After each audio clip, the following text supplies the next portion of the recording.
सभी को नमस्कार। मैं कौशल कुमार और स्वागत है आपका हमारे चैनल स्टडी विद कौशल में। आज हम लोग पॉलिटी का अगला लेक्चर पढ़ने जा रहे हैं, जिसमें हम लोग पढ़ेंगे जुडिशियरी यानी कि न्यायपालिका। ये चैप्टर स्टार्ट करने से पहले दो बातें आपसे कहना चाहूँगा। पहला, तो अगर आपने अभी तक मेरे चैनल को सब्सक्राइब नहीं किया है तो तुरंत सब्सक्राइब कर लीजिए और बेल आइकन को दबा दीजिए ताकि पल पल की अपडेट्स आपको मिलती रहे। इसके अलावा अगर आपको मेरे चैनल से संबंधित जितनी भी जानकारियाँ चाहिए, आपको मेरे चैनल पे आप जाकर गो थ्रू हो सकते हैं। मैं बीएसएससी की सारी एग्ज़ाम्स की तैयारी करवा रहा हूँ, साथ ही बिहार दरोगा की तैयारी करवा रहा हूँ। आपके एग्ज़ाम से संबंधित कोई भी प्रॉब्लम होगी तो आप मेरे टेलीग्राम चैनल पर भी जुड़ सकते हैं। टेलीग्राम चैनल का लिंक मैं डिस्क्रिप्शन में दे दिया हूँ। साथ ही जो भी मैं पढ़ा रहा हूँ उसका अगर आपको PDF चाहिए तो वो आप मेरे application study with Kaushal play store से डाउनलोड करके ले सकते हैं, या फिर उसका लिंक मैं आपको डिस्क्रिप्शन में दे दूंगा। वहाँ से आप सीधा जा सकते हैं। वहाँ पर आपको पेड कोर्सेज में आपको ये सारे PDF मिल जाएंगे। ठीक है, चलिए स्टार्ट करते हैं आज का टॉपिक, जुडिशरी यानी कि न्यायपालिका। हमारा जो संविधान है उसके मुख्यतः 3 स्तंभ हैं।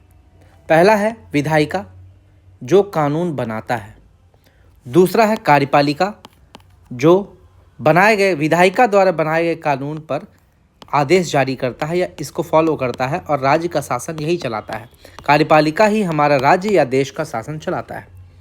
और तीसरा स्तंभ है न्यायपालिका, जो अगर कुछ भी गलत हो रहा है या किसी को उसका अधिकार नहीं मिल रहा है या कोई भी चीज़ यहाँ विवाद हो रहा है या विधायिका कार्यपालिका के साथ मैच करके नहीं चल रही है, या प्रेसिडेंट वाइस प्रेसिडेंट वगैरह कोई भी इलेक्शन में प्रॉब्लम है, कुछ भी है, देश के एकता अखंडता से संबंधित कोई मामला है, या बेसिक स्ट्रक्चर से रिलेटेड कोई भी चीज़ है, फंडामेंटल राइट का उल्लंघन हो रहा है, कुछ भी हो रहा है, तो ऐसे चीज़ को सुलझाती है न्यायपालिका। याद रखिएगा, न्यायपालिका होती है स्वतंत्र, यानी कि ये ना तो विधायिका और ना ही कार्यपालिका किसी के प्रति जिम्मेवार नहीं होती है। ठीक है, जबकि कार्यपालिका विधायिका के प्रति जिम्मेवार होती है, उत्तरदायी होती है। तो चलिए स्टार्ट करते हैं। रूल ऑफ लॉ का जब भी उल्लंघन होगा तो न्याय करना तथा सजा दिलाना न्यायपालिका का कर्तव्य है। यही न्यायपालिका का काम है। संविधान की प्रस्तावना में 3 प्रकार की न्याय की बात की गई है। हम लोग जब प्रस्तावना पढ़ रहे थे, हम लोग पढ़े थे कितने तरह का न्याय है। न्याय यानी कि जस्टिस, जस्टिस का मतलब न्याय होता है, और इसका अगर हम लोग शब्दार्थ देखें तो इसका मतलब होता है अ फेयर ट्रीटमेंट, एक निष्पक्ष व्यवहार। यानी कि किसी भी एक व्यक्ति के साथ बाइज्ड होकर कोई फैसला नहीं करना, बल्कि निष्पक्ष होकर सज़ा सुनाना या एक आदेश जारी करना, वही होता है न्याय। भारत में 3 प्रकार के न्याय की बात की गई है: सामाजिक न्याय, राजनीतिक न्याय और आर्थिक न्याय। तीनों प्रकार के न्याय की बात हमारे प्रस्तावना में की गई है। भारत की न्यायपालिका व्यवस्था कहाँ से ली गई है? अमेरिका से ली गई है, अमेरिका से। लेकिन दोनों की न्यायपालिका व्यवस्था में थोड़ा सा अंतर है। देखिए, अगर अमेरिका की बात करें तो अमेरिका की न्यायपालिका व्यवस्था द्वैध व्यवस्था है। न्यायपालिका द्वैध व्यवस्था है, यानी कि केंद्र में आपका संघीय कानून चलेगा और राज्य में आपका राज्य का कानून चलेगा। ठीक है, लेकिन भारत में क्या है?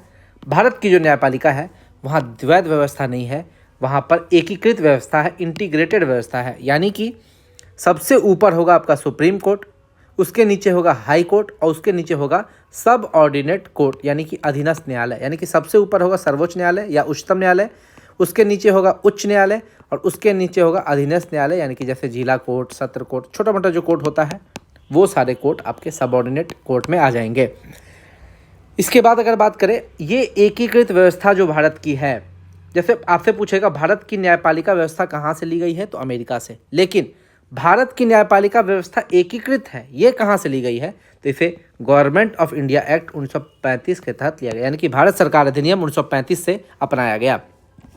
इसमें कहता है कि सबसे ऊपर होगा सुप्रीम कोर्ट, यानी कि सुप्रीम कोर्ट जो होगा वो होगा एपेक्स कोर्ट, यानी कि टॉप मोस्ट हायरार्की में, या फिर अगर आपको बोले क्रम में, सीनियरिटी में सबसे ऊपर होगा हमारा सुप्रीम कोर्ट। सेकंड नंबर पे आता है उच्च न्यायालय, यानी कि ये सुप्रीम कोर्ट के बिलो होगा, नीचे होगा। उसके बाद हाई कोर्ट के अंतर्गत, ये हाई कोर्ट के भी नीचे कौन होगा, सबऑर्डिनेट कोर्ट, यानी कि अ सिस्टम ऑफ अधीनस्थ न्यायालय या सबऑर्डिनेट कोर्ट सिस्टम होगा, इसका एक सिस्टम होगा। जैसे इसमें आपको जिला न्यायालय हो सकता है, इसमें लोअर कोर्ट हो सकते हैं, फैमिली कोर्ट हो सकते हैं, छोटे मोटे कोर्ट हो सकते हैं जो अधीनस्थ न्यायालय के अंतर्गत होंगे। अगर राज्य की बात करें तो एक राज्य में सबसे बड़ा कोर्ट होता है उच्च न्यायालय, और देश की बात करें तो देश में सबसे बड़ा कोर्ट है सुप्रीम कोर्ट। अभी तक भारत में कितने उच्च न्यायालय हैं, 25 हाई कोर्ट अभी तक इंडिया में है, और उस 25 के नाम मैं आपको याद करवाऊंगा। चलिए आगे बढ़ते हैं। सबसे पहले हम लोग थोड़ा सा जानकारी देखते हैं कि भारत का सर्वोच्च न्यायालय के बारे में थोड़ा सा जानकारी, फिर हम लोग उच्च न्यायालय को देखेंगे, फिर जिला अदालत को देखेंगे, फिर अधीनस्थ न्यायालय के बारे में थोड़ा सा जानेंगे, फिर स्टार्ट करेंगे सुप्रीम कोर्ट। आज के वीडियो में सुप्रीम कोर्ट पूरे डिटेल से हम लोग पढ़ने वाले हैं। चलिए सबसे पहले हम लोग स्टार्ट करते हैं यहाँ पर भारत का सर्वोच्च न्यायालय। इसके फैसले सभी अदालतों को मान्य होते हैं, यानी कि सुप्रीम कोर्ट सबसे ऊपर है हायरार्की में। ये जो ऑर्डर पास करेगा वो हाई कोर्ट या सबऑर्डिनेट कोर्ट या जो भी आपका इंस्टीट्यूशन है उस इंस्टीट्यूशन को भी हाई कोर्ट का बात, सुप्रीम कोर्ट का बात मानना पड़ेगा। यह उच्च न्यायालय यानी कि हाई कोर्ट के न्यायाधीशों का तबादला कर सकते हैं, और यह किसी अदालत का मुकदमा अपने पास मंगवा सकते हैं। यानी कि अगर हाई कोर्ट का कोई मामला है तो सुप्रीम कोर्ट उसको अपने पास बुलवा सकता है सुनवाई के लिए, या सब ऑर्डिनेट कोर्ट का कोई मामला है उसको अपने पास सुनवाई के लिए बुलवा सकता है। ये पावर होती है सुप्रीम कोर्ट की। और भारत में जितने भी 25 हाई कोर्ट हैं उस 25 हाई कोर्ट में सब में अपने अपने जजेज की संख्या अलग अलग होती है, ठीक है, और उन जजों का तबादला एक हाई कोर्ट से दूसरे हाई कोर्ट में करवा सकते हैं। सुप्रीम कोर्ट का ये पावर है, यानी कि उच्च न्यायालय के न्यायाधीशों का तबादला करवा सकते हैं ये सर्वोच्च न्यायालय, और किसी अदालत का मुकदमा अपने पास मंगवा सकते हैं, पढ़ लिए हैं, या किसी एक हाई कोर्ट में चल रहे मुकदमे को दूसरे हाई कोर्ट में भिजवा सकते हैं। देखिए 25 हाई कोर्ट जो है, इस 25 हाई कोर्ट में न्यायाधीशों का तबादला करवा सकते हैं, ट्रांसफ़र करवा सकते हैं। उसके अलावा अगर मान लीजिए दिल्ली हाई कोर्ट है, दिल्ली हाई कोर्ट का कोई मामला है उसको झारखंड हाई कोर्ट में भिजवा सकते हैं कि ये मामला अब झारखंड में चलेगा, या बिहार हाई कोर्ट में चलेगा, या हरियाणा, जो भी सुप्रीम कोर्ट का मन होगा वो एक हाई कोर्ट का मामला दूसरे हाई कोर्ट में ट्रांसफ़र करवा सकता है, या फिर वो अपने पास भी बोल सकता है कि वो मामला हमारे पास भेजिए, हम इसकी सुनवाई करेंगे। तो ये था आपका सर्वोच्च न्यायालय का। कुछ आर्टिकल देख लेते हैं। आर्टिकल 32 क्या कहता है कि मौलिक अधिकार का हनन होने पर ये जो है रिट जारी कर सकता है सुप्रीम कोर्ट। हम बताया था सुप्रीम कोर्ट आर्टिकल 32 के तहत और हाई कोर्ट आर्टिकल 226 के तहत क्या जारी कर सकता है, रिट जारी कर सकता है। रिट कितने प्रकार के होंगे, 5 प्रकार के होंगे, हम लोग आगे पढ़ेंगे। आर्टिकल 137 कह सकता है कि उच्चतम न्यायालय को अपने द्वारा सुनाए गए निर्णय या दिए गए आदेश का पुनरावलोकन करने की शक्ति होगी। यानी कि मान लीजिए सुप्रीम कोर्ट ने कोई फैसला सुनाया, कोई भी फैसला सुनाया, ठीक है, और उसको लगा कि ये फैसला गलत है, मान लीजिए ये फैसला उसको लगा गलत है, तो ये क्या कर सकते हैं कि इस फैसले के खिलाफ फिर से अपना पुनर्विलोकन कर सकते हैं, रिव्यू कर सकते हैं, और इस रिव्यू के तहत वो क्या कह सकते हैं, पुराने में जो दिया गया डिसीजन था पुराना डिसीजन को पलट भी सकते हैं या चेंज भी कर सकते हैं। हो सकता है किसी व्यक्ति को दोषी मानकर 5 साल की सज़ा दे दिए मान लीजिए, तो हो सकता है ये सज़ा माफ़ कर सकते हैं, हो सकता है ये सज़ा को बढ़ा भी सकते हैं, ये सज़ा को घटा भी सकते हैं, या इस सज़ा को किसी दंड में कन्वर्ट कर सकते हैं, या कोई शुल्क में या कोई जुर्माना में कन्वर्ट कर सकते हैं। ये सुप्रीम कोर्ट की पावर है। आर्टिकल 144 के तहत भारत के राज्य क्षेत्र के में सभी सिविल और न्यायिक प्राधिकारी सुप्रीम कोर्ट की सहायता से कार्य करेंगे। ये बहुत ज़रूरी है आर्टिकल 144, क्योंकि हम लोग भी जो काम करते हैं या जो भी हमारा प्राधिकार है या कोई भी या मान लीजिए लोक अदालत है, एक बात करते हैं लोक अदालत, ये लोक अदालत जो है ये भी सुप्रीम कोर्ट की हेल्प करेगा। कोई भी निचला कोर्ट है, जितना भी कोर्ट है, वो सारा कोर्ट को सुप्रीम कोर्ट का हेल्प करना पड़ेगा। जितने भी सिविल और न्यायिक प्राधिकारी हैं वो सुप्रीम कोर्ट की सहायता से ही काम करेंगे। बिना सुप्रीम कोर्ट के ऑर्डर के या उसके ऑर्डर का अवहेलना भी नहीं करना है, ठीक है, नहीं तो अवमाननावाद में चला जाता है। अवमाननावाद, देखिए अगर सुप्रीम कोर्ट कोई ऑर्डर निकाला और उस ऑर्डर को आप नहीं मान रहे हैं तो उसको बोलते हैं अवमाननावाद। ये होने पर सुप्रीम कोर्ट दंड भी लगा सकता है, या हाई कोर्ट भी अवमाननावाद के खिलाफ अपना दंड दे सकता है। सुप्रीम कोर्ट के ऑर्डर को नहीं मानना समझ लीजिए कंटेम्प्ट ऑफ कोर्ट माना जाता है, यानी कि अवमाननावाद। कंटेम्प्ट ऑफ कोर्ट माना जाता है। तो ये सब आगे पढ़ेंगे, अभी हम लोग देखते हैं अब हाई कोर्ट के बारे में थोड़ा सा जानकारी ले लेते हैं। हाई कोर्ट क्या होता है? ये निचली अदालतों पर की गई अपील की सुनवाई कर सकता है, यानी कि अगर उच्च न्यायालय से नीचे जो है यानी कि सबऑर्डिनेट कोर्ट, उसके द्वारा दिया गया सारा मामला का सुनवाई अपने पास बुला सकता है, उसकी अपील की सुनवाई बुला सकता है, अपने पास कर सकता है। मौलिक अधिकार का बहाल करने के लिए ये भी रीट जारी करता है 226 के तहत, आर्टिकल 226 बताए थे, और सुप्रीम कोर्ट आर्टिकल 32 के तहत रीट जारी करता है। उसके बाद राज्य के क्षेत्राधिकार में आने वाले मुकदमों का निपटारा ये स्वयं कर सकता है। इसके राज्य के अंतर्गत जितने भी मामले होंगे, मुकदमे होंगे, सबका ये निपटारा कर सकता है और अपने अधीनस्थ न्यायालयों का पर्यवेक्षण और नियंत्रण करता है। सारा चीज़ हम लोग पढ़ेंगे। जब सुप्रीम कोर्ट पढ़ेंगे तो सुप्रीम कोर्ट के बारे में पूरा डिटेल से पढ़ेंगे, और जिस समय हम लोग हाई कोर्ट पढ़ेंगे उस समय हाई कोर्ट के बारे में पूरे डिटेल से पढ़ेंगे, कोई भी चीज़ नहीं छोड़ेंगे, टेंशन मत लीजिए। जिला अदालत की बात करें तो जिला में दायर मुकदमों की सुनवाई करता है, यानी कि एक राज्य के अंतर्गत बहुत सारा जिला होता है, जैसे बिहार में 38 जिले हैं, ठीक है, और 2 पुलिस जिला है, यानी कि टोटल 40। 38 जिला का अगर हम लोग बात करें तो 38 जिला में 38 को डिस्ट्रिक्ट कोर्ट होगा, और इन सभी डिस्ट्रिक्ट कोर्ट को कौन हेड करेगा? राज्य का हाई कोर्ट। तो ये जिला अदालत डिस्ट्रिक्ट में होता है, जिला में दायर मुकदमों की सुनवाई करता है, निचली अदालतों के फैसलों पर की गई अपील की सुनवाई करता है। यानी कि देखिए, जिला अदालत के नीचे भी होता है निचला लोअर कोर्ट, ठीक है, लोअर कोर्ट। ये लोअर कोर्ट जो फैसला देगा वो जिला कोर्ट में जाएगा, जिला कोर्ट जो फैसला सुनाएगा वो हाई कोर्ट में जाएगा, और हाई कोर्ट से भी अगर सुनवाई नहीं हो पाया तो वो जाएगा सुप्रीम कोर्ट। यानी कि सबसे ऊपर है सुप्रीम कोर्ट, उसके बाद प्रत्येक राज्य में हाई कोर्ट के नीचे है डिस्ट्रिक्ट कोर्ट, और डिस्ट्रिक्ट कोर्ट के नीचे है लोअर कोर्ट, ठीक है। गंभीर किस्म के आपराधिक मामलों पर फैसला देती है ये जिला अदालत। जबकि अधीनस्थ न्यायालय की बात करें तो ये फौजदारी और दीवानी किस्म के मुकदमों पर विचार करती है। चलिए आगे आते हैं। अब हम लोग पढ़ेंगे सुप्रीम कोर्ट के बारे में पढ़ेंगे।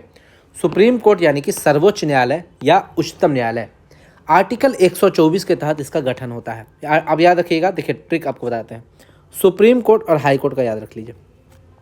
सुप्रीम कोर्ट का आर्टिकल होता है 124 और हाई कोर्ट का होता है 214, ठीक है। बस डिजिट को उलट फेर करना है, 2 और 1 को उल्टा कर देना है। उसी तरह जिस प्रकार देखिए, आपका राष्ट्रपति जो अध्यादेश जारी करता है वो है 123, और राज्यपाल जो अध्यादेश जारी करता है वो है 213, ऐसे ही है ना।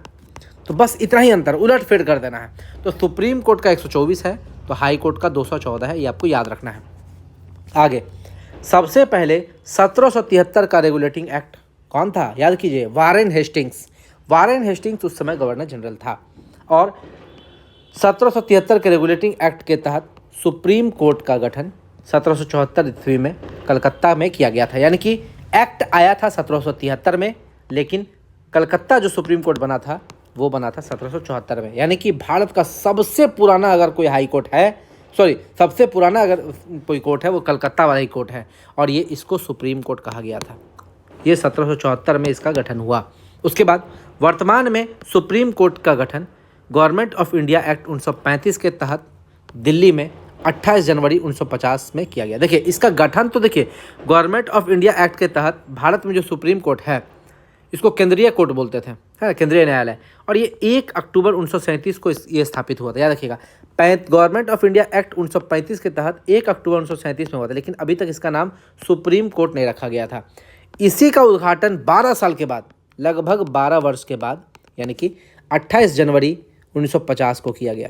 28 जनवरी 1950 को किया गया और इस दिन उद्घाटन किया गया, और यही माना जाता है कि सुप्रीम कोर्ट का स्थापना 28 जनवरी 1950 ही माना जाता है। अगर आपको एग्जाम में क्वेश्चन पूछे, आपको यही आंसर मारना है, ठीक है। आगे आते हैं। सुप्रीम कोर्ट भारतीय संविधान का गार्जियन है, यानी कि अभिभावक है, और ये सुप्रीम कोर्ट भारतीय नागरिकों के मौलिक अधिकार का संरक्षक है और गारंटर है। आर्टिकल 32 के तहत अगर किसी के मौलिक अधिकार का उल्लंघन होता है तो सुप्रीम कोर्ट रिट जारी कर सकता है। 5 तरह का रिट होता है, 5 प्रकार का रिट, वो हम लोग बाद में पढ़ेंगे। आगे, सुप्रीम कोर्ट का स्ट्रेंथ देखते हैं। स्ट्रेंथ कितना है? स्ट्रेंथ 34 है। यहाँ पे न्यायाधीशों की संख्या 34 है। इसको 33+1 लिखते हैं। 33+1 क्यों लिखते हैं? क्योंकि एक जो है इसका मुख्य न्यायाधीश होगा, जिसको chief justice of India CJI बोलते हैं। क्या बोलते हैं? चीफ जस्टिस ऑफ इंडिया, यानी कि भारत का मुख्य न्यायाधीश। तो एक तो हो गया भारत का मुख्य न्यायाधीश जो मेन है, और 33 हो गया 33 अन्य न्यायाधीश, यानी कि टोटल स्ट्रेंथ 34 है। लेकिन क्या हमेशा 34 ही थी? नहीं। जब हमारा संविधान बना था, मूल संविधान 1950 में केवल 8 जजेज थे, 7+1, यानी कि एक चीफ जस्टिस होगा, चीफ जस्टिस ऑफ इंडिया, और 7 अन्य न्यायाधीश, अदर जजेज। 1956 में 6 साल के बाद इसकी संख्या 8 से बढ़ाकर 10 की गई, यानी कि 9+1। इसके बाद 1960 में इसकी संख्या 13 की गई, यानी कि 12+1, यानी कि 12 जजेस और एक चीफ जस्टिस। 1977 में इसकी संख्या 13 से बढ़ाकर 17 की गई। फिर 1986 में इसकी संख्या 17 से बढ़ाकर 25 की गई। 2008 में इसकी संख्या 30 की गई, और 2019 में, जो कि अभी भी यही चल रही है, इसकी संख्या 34 कर दी गई, जो वर्तमान में यही है। वर्तमान में 33+1 आपको याद रखना है। जजेस की क्वालिफिकेशन क्या होनी चाहिए? याद रखिए, किसी को भी जज बनने की कोई मिनिमम एज की क्राइटेरिया नहीं है, यानी कि आप 18 साल में भी जज बन सकते हैं अगर आप में काबिलियत है तो।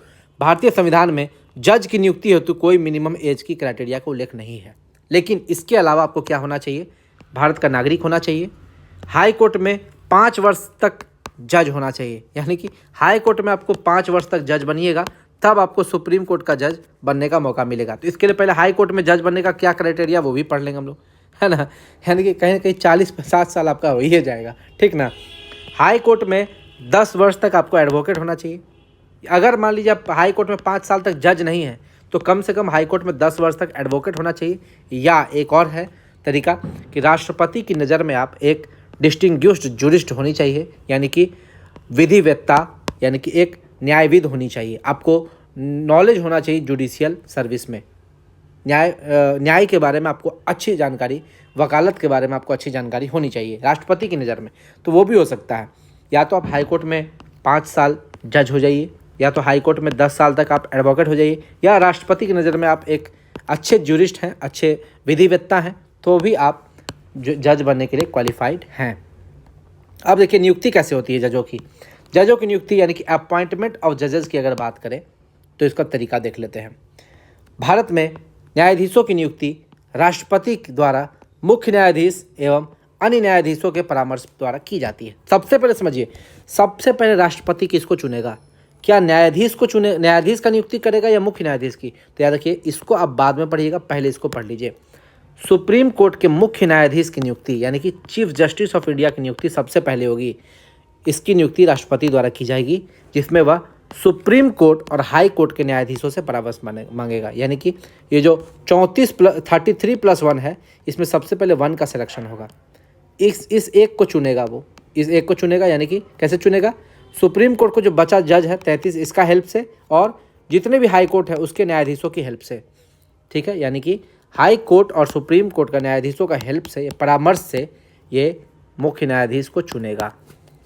और जब मुख्य न्यायाधीश बन गया तब ये अन्य न्यायाधीश को चुनेगा। यानी कि 33 का सिलेक्शन अब होगा, क्योंकि अब उसमें मुख्य न्यायाधीश भी हेल्प करेगा। अब इसमें मुख्य न्यायाधीश जिसका सिलेक्शन हो चुका है ये, और अन्य न्यायाधीश, ये अन्य न्यायाधीश सुप्रीम कोर्ट भी हो सकते हैं, और ये अदर हाई कोर्ट के न्यायाधीश भी हो सकते हैं। उसकी सहायता से ये अन्य न्यायाधीशों को चुनेगा और परामर्श से चुनेगा। लेकिन अब देखिए, क्या परामर्श लेना ऑब्लिगेटरी है? तो हाँ है, परामर्श लेना ऑब्लिगेटरी है। सामान्यतः जो सीनियर मोस्ट जज होते हैं उन्हीं को चीफ जस्टिस ऑफ इंडिया नियुक्त किया जाता है। लेकिन ये जो यहाँ पर 2 जगह आपको परामर्श का वर्ड दिया हुआ है, ये परामर्श वर्ड से आप मतलब क्या समझते हैं? परामर्श पर विचार किया जाएगा कैसे? देखिए, परामर्श का मतलब क्या है। तो इसमें 4 गो न्यायाधीश का केस आया था, न्यायाधीश मामला। प्रथम न्यायाधीश मामला आता है 1981 में, 1981 में आता है। इसमें क्या कहा जाता है, जो परामर्श का अर्थ सहमति नहीं है। यानी कि अगर मान लीजिए परामर्श का अर्थ सहमति होता तो राष्ट्रपति बाध्य होता है, राष्ट्रपति पर बाध्यता होती। राष्ट्रपति को जो ये न्यायाधीश से परामर्श, मुख्य न्यायाधीश और अन्य न्यायाधीश परामर्श ले रहे थे, वही बात राष्ट्रपति को मानना बाध्य होता, बाध्यता होती राष्ट्रपति के पास। यानी कि जो भी हमारे मुख्य न्यायाधीश या अन्य न्यायाधीश कहते वो राष्ट्रपति को मानना पड़ता। राष्ट्रपति नियुक्ति तो करते, लेकिन सारा पावर मुख्य न्यायाधीश और अन्य न्यायाधीश के पास होता। तो ये प्रथम न्यायाधीश मामला 1981 में कहता है कि परामर्श का अर्थ सहमति नहीं है, यानी कि राष्ट्रपति बाध्य नहीं है। राष्ट्रपति इनके सहमति के अलावा भी किसी अन्य व्यक्ति को चुन सकता है। लेकिन इसके बाद आता है द्वितीय न्यायाधीश मामला 1993, 12 साल के बाद। इसमें क्या बोलता है कि परामर्श का अर्थ सहमति है, यानी कि अब राष्ट्रपति को बाध्यता है, यानी कि राष्ट्रपति बाध्य है साइन करने के लिए। जो बोलेंगे हमारे मुख्य न्यायाधीश और अन्य न्यायाधीश, वही हमारे राष्ट्रपति को करना पड़ेगा। इसके बाद आता है तृतीय न्यायाधीश मामला 1998। ये बहुत ज़रूरी है। इसमें परामर्श की प्रक्रिया को क्या बोला गया कि बहुसंख्यक न्यायाधीशों की विचार की प्रक्रिया है, यानी कि अगर हम आपको कोई परामर्श दे रहे हैं तो 33+1 मिलकर कोई परामर्श दे रहे हैं। एक आदमी आपको केवल ये चीफ जस्टिस ऑफ इंडिया आपको परामर्श नहीं दे रहा है, ये 33 जज और हाई कोर्ट के जितने भी जज हैं वो मिलकर आपको परामर्श दे रहे हैं। ये कोई अकेले का परामर्श नहीं है, ये परामर्श बहुसंख्यक न्यायाधीशों का परामर्श है, इसीलिए आपको बाध्यता है साइन करने के लिए। इसीलिए यहाँ पर मैंने कहा कि परामर्श लेना ऑब्लिगेटरी है, बाध्यता है। ठीक है, और याद रखिएगा आपसे पूछेगा कि कॉलेजियम व्यवस्था कहाँ पर आई, यानी कि न्यायाधीशों को या जजों को चुनने की प्रक्रिया कॉलेजियम प्रक्रिया कहलाती है। कॉलेजियम व्यवस्था के बारे में भी आपको अच्छे से बताना होगा, यानी कि जिस भी जज का सिलेक्शन होगा वो कॉलेजियम व्यवस्था द्वारा ही होगा। ठीक है, और ये कॉलेजियम व्यवस्था कब आई, तो तृतीय न्यायाधीश मामला 1998 में आया। ये आपको सारा न्यायाधीश मामला याद करना पड़ेगा। चतुर्थ न्यायाधीश केस 2015 में आता है, यानी कि चौथा न्यायाधीश मामला 2015 में आता है। ये क्या कहता है कि कॉलेजियम व्यवस्था को ख़त्म कर दिया जाए। इससे मतलब ये आया था सबसे पहले NJAC का गठन होता है। बोला था कि ये जो तृतीय न्यायाधीश मामला 1998 में कॉलेजियम व्यवस्था से जो जज का और न्यायाधीश का नियुक्ति, जज या न्यायाधीश का नियुक्ति हो रहा है, उसको ख़त्म करते हैं। कॉलेजियम के जगह पर बनेगा NJAC, यानी कि नेशनल जुडिशरी अपॉइंटमेंट कमेटी। ठीक है, ये 99वां संविधान संशोधन द्वारा ये लाया गया था। 2014 में इसका गठन होता है, लेकिन ये कहा गया कि ये जो है आपका सही नहीं है। इसको सुप्रीम कोर्ट ने चतुर्थ न्यायालय केस 2015 में असंवैधानिक घोषित कर दिया और फिर से कहा कि जो व्यवस्था पहले थी कॉलेजियम व्यवस्था, वही व्यवस्था अब भी होगी जजों को नियुक्त करने के लिए। यानी कि जो NJAC की व्यवस्था नया लाया जा रहा था, इस व्यवस्था को ख़त्म कर दिया गया। ये कहा कि पहले से जो व्यवस्था चली आ रही है कॉलेजियम व्यवस्था, यही व्यवस्था चलेगी। और कॉलेजियम व्यवस्था का जन्म कब होता है, थर्ड न्यायाधीश मामला 1998। इसको हटाने की व्यवस्था की गई थी चौथे में, लेकिन चौथा इसको बचा लेता है, कहता नहीं कॉलेजियम व्यवस्था हटेगी नहीं, वो बचेगी। क्यों बचेगी, क्योंकि ये जो NJAC जो लाया गया है 99वें संविधान संशोधन के द्वारा, ये असंवैधानिक है। और असंवैधानिक किसी भी चीज़ को करने का पावर किसको है, ये है सुप्रीम कोर्ट और हाई कोर्ट। ठीक है, सुप्रीम कोर्ट को जो पावर है या हाई कोर्ट को ये जो पावर है कि किसी भी चीज़ को असंवैधानिक घोषित कर सकते हैं, उस पावर को बोलते हैं जुडिशियल रिव्यू। क्या बोलते हैं, जुडिशियल रिव्यू, न्यायिक समीक्षा। अब हम लोग पढ़ेंगे कॉलेजियम प्रणाली होती क्या है। देखिए, कॉलेजियम प्रणाली जो है, इस प्रणाली की शुरुआत तृतीय न्यायाधीश मामला 1998 में हुआ था। देखिए यहाँ पर मैंने आपको पहले बता दिया है, तृतीय न्यायाधीश मामला जो 1998 में हुआ था, इसी में कॉलेजियम प्रणाली की शुरुआत की गई थी। ठीक है, तो इस प्रणाली की शुरुआत तृतीय न्यायाधीश मामले में, ठीक है, और 1998 से यह चलन में है। कौन, कॉलेजियम प्रणाली। कॉलेजियम प्रणाली होता क्या है, किसी भी न्यायाधीश की नियुक्ति करनी हो, चाहे वो उच्च न्यायालय हो या वो सर्वोच्च न्यायालय हो, इसी दो न्यायालय में किसी न्यायाधीश की नियुक्ति करने और उसका ट्रांसफ़र या स्थानांतरण करने के लिए हम लोग कॉलेजियम प्रणाली का प्रक्रिया का प्रयोग करते हैं।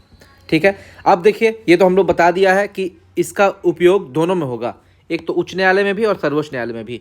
अगर सर्वोच्च न्यायालय की बात करें तो सर्वोच्च न्यायालय का जो कॉलेजियम होगा, वहाँ पर चीफ जस्टिस ऑफ इंडिया यानी कि भारत के जो मुख्य न्यायाधीश हैं वो इसके नेतृत्वकर्ता होंगे, और इनके अलावा 4 अन्य वरिष्ठतम न्यायाधीश इसमें होंगे। यानी कि अगर किसी का भी नियुक्ति करना है तो कॉलेजियम में चीफ जस्टिस ऑफ इंडिया होंगे और 4 अन्य जो सीनियर मोस्ट जज होंगे वो होंगे।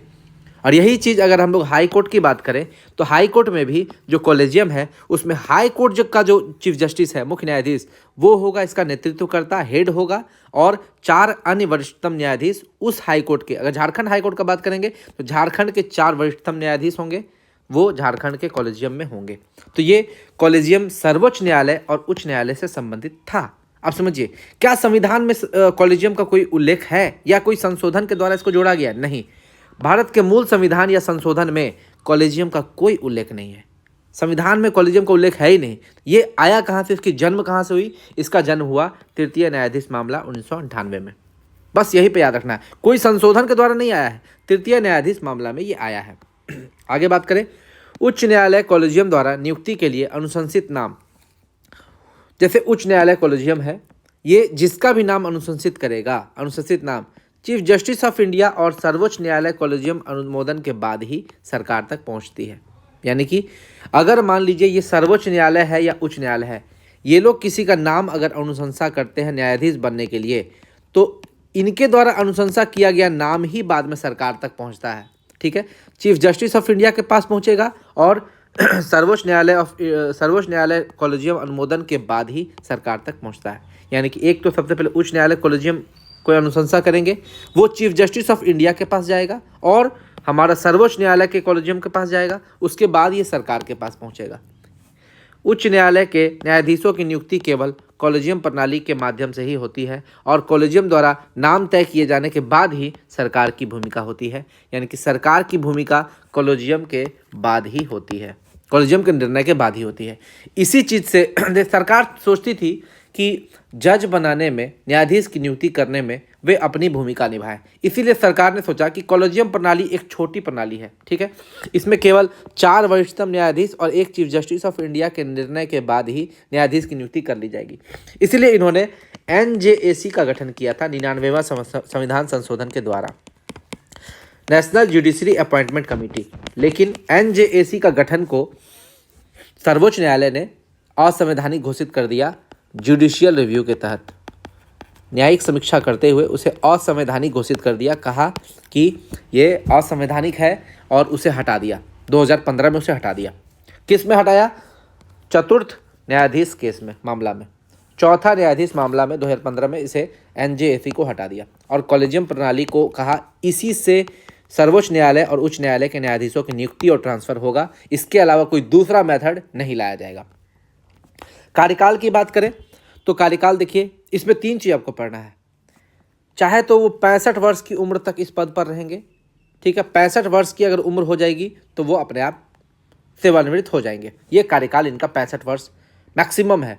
मिनिमम कार्यकाल का, मिनिमम जो एज होता है जज बनने की, उसका कोई भी जिक्र नहीं है। यानी कि इनका सिक्योरिटी ऑफ टेन्योर है, टेन्योर सिक्योर है कि 65 साल तक तो ये रहेंगे ही रहेंगे, इसको कोई हटा नहीं सकता है। हटाएगा तो महाभियोग प्रक्रिया चलेगी। लेकिन याद रखिएगा, इनको महाभियोग प्रक्रिया कहते नहीं, महाभियोग वर्ड यूज होता है राष्ट्रपति को हटाने में। ठीक है, राष्ट्रपति को हटाने में महाभियोग, इम्पीचमेंट शब्द का प्रयोग होता है। इनके लिए रिमूवल शब्द ही हम लोग कह सकते हैं। ठीक है, लेकिन प्रक्रिया वही है, सेम जो महाभियोग में होती है वही प्रक्रिया इसमें भी है। सुप्रीम कोर्ट का जज अपना त्यागपत्र राष्ट्रपति को देता है। याद रखिए, सुप्रीम कोर्ट का जज हो या फिर आपका क्या बोलते हैं चीफ जस्टिस हो, जज हो या चीफ जस्टिस हो, वो अपना त्यागपत्र राष्ट्रपति को ही देंगे। ठीक है, एक और चीज़ है, त्यागपत्र दे दिए तो भी उनका कार्यकाल समाप्त हो गया, या तो उनको हटा दिया गया तो भी कार्यकाल समाप्त हो जाएगा। तीसरा, सुप्रीम कोर्ट के जज को राष्ट्रपति भारतीय संविधान में वर्णित तरीकों या ग्राउंड के आधार पर हटा सकता है। 2 ही ग्राउंड है। ठीक है, साबित कदाचार और मिसबिहेव। ठीक है, ये 2 तरीका है, या असमर्थता। ठीक है, साबित, दुर्व्यवहार और असमर्थता, इसी 2 तरीकों पर उसको हटाया जा सकता है। भारत में अभी तक किसी भी सुप्रीम कोर्ट के जज को हटाया नहीं गया है, ना ही भारत में किसी हाई कोर्ट के जज को हटाया गया है, ना तो सुप्रीम कोर्ट ना ही हाई कोर्ट। याद रखिएगा ये चीज़। हटाने का ग्राउंड क्या है? संसद की सिफारिश पर विशेष बहुमत से। विशेष बहुमत यानी कि 2/3 लोग।